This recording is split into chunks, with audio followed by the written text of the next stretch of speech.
Salut les schlags et bienvenue dans Schlag Hebdo. Aujourd'hui, on tente autre chose. Fini la voix off, on va essayer de se mettre un peu au facecam. Ouais, c'est beaucoup plus simple niveau montage, pas vrai Nox? Ouais, je te le fais pas dire, hein. Du coup, dans cette vidéo, nous allons parler d'un film français, d'un animé japonais qui rigole zéro, et ainsi que d'une musique qui défonce l'anus. Ah, on est qu'à l'épisode 2 et on parle déjà d'anus. D'accord. C'est ça qui est beau. Alors cette musique, comment vous dire que je l'aime de tout mon cocolo? Elle fait partie de ces musiques que je peux écouter en boucle sans jamais être dégoûté. Après c'est sûr que si vous n'aimez pas le métal style System of a Down dont la musique est fortement influencée, vous allez pas trop kiffer. Hein. Malheureusement cette musique n'a pas du tout de clip, donc du coup je vais vous mettre un AMV de Attack on Titan qui peut spoiler un peu mais c'est pas très grave. Allez, assez discuté, balance la sauce. Sleep, sweet Jesus, you're overwhelmed, burdens to feed. Don't you work in a mysterious way.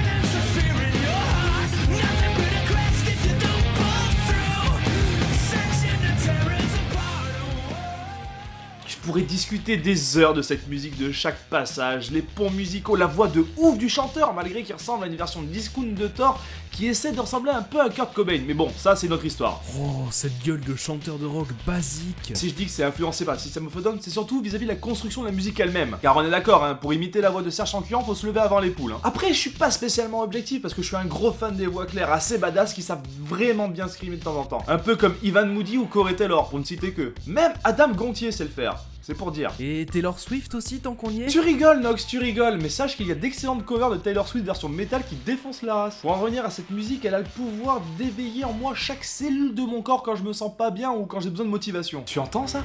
Tu entends ce passage? Tu entends ce pont musical qui donne envie de crier toute ta rage? Non? Allez vas-y, libère-toi!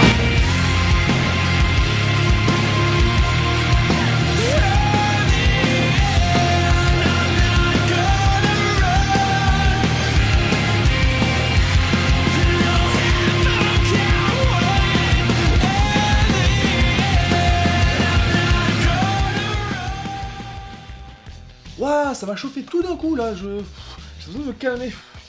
Nox! Ouais, quoi? Non rien, rien que de voir ta gueule ça m'a calmé direct, merci. Connard. Bref, pour le réveil, pour s'ambiancer, même pour baiser, cette musique vous aidera en toute occasion. Filez l'écouter, vivez-la, sentez-la, ressentez-la, et surtout, kiffez bien votre race. Tu es en train de le faire, t'en fais pas. I'm not gonna run. Oh putain, allez, on passe à la suite. Bon maintenant, si vous le voulez bien, parlons Japon. Alors ouais, je suis un putain de gros consommateur d'animé. Même si j'ai réduit la cadence il y a quelques temps, je regarde toujours. Mais ceux que j'affectionne particulièrement sont les bons vieux seinen noirs, serious business qui rigolent pas. Un peu de Monster, Death Note, Terraform Mars, Berserk, Hellsing, et tant d'autres. Vous savez ces mangas où le monde n'est pas celui des bisounours, où les personnages peuvent réellement mourir à tout instant, où personne n'est épargné, où la violence et la cruauté sont maîtres, où tout est noir comme...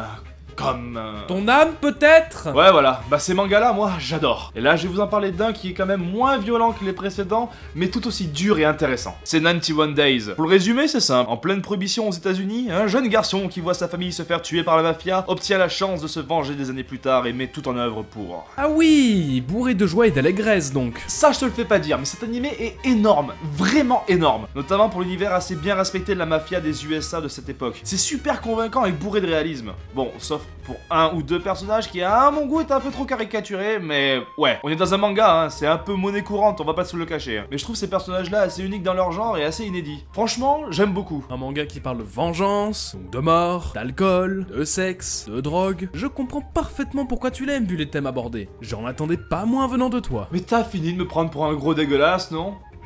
Quoi qu'il a pas tout à fait tort le bougre.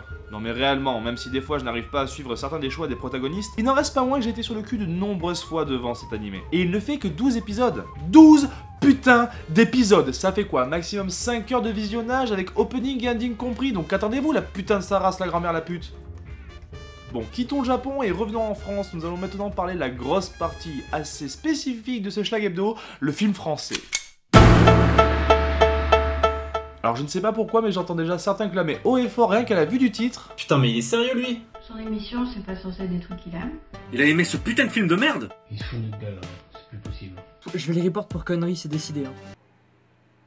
Ah, d'accord. Ah ouais, ils ont pas l'air très contents ceux-là. En même temps, je les comprends. Tu te rends compte de ce que t'es en train de faire là? Deuxième épisode et tu parles d'un film français tout merdique.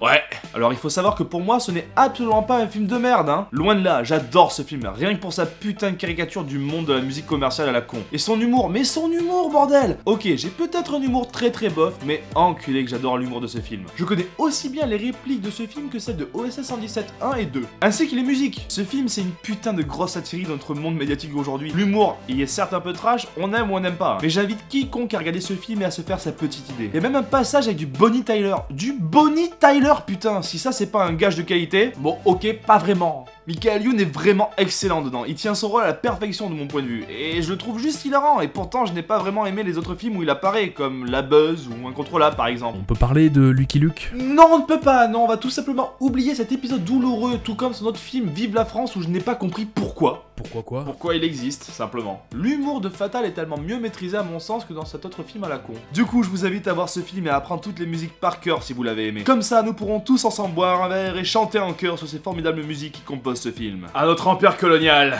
et à René Coty. Ah, ok, oh. Ah, faut que j'aille mollo, moi. Je vais me tuer à force avec ces conneries. L'alcool est dangereux pour la santé, les enfants. Buvez-en.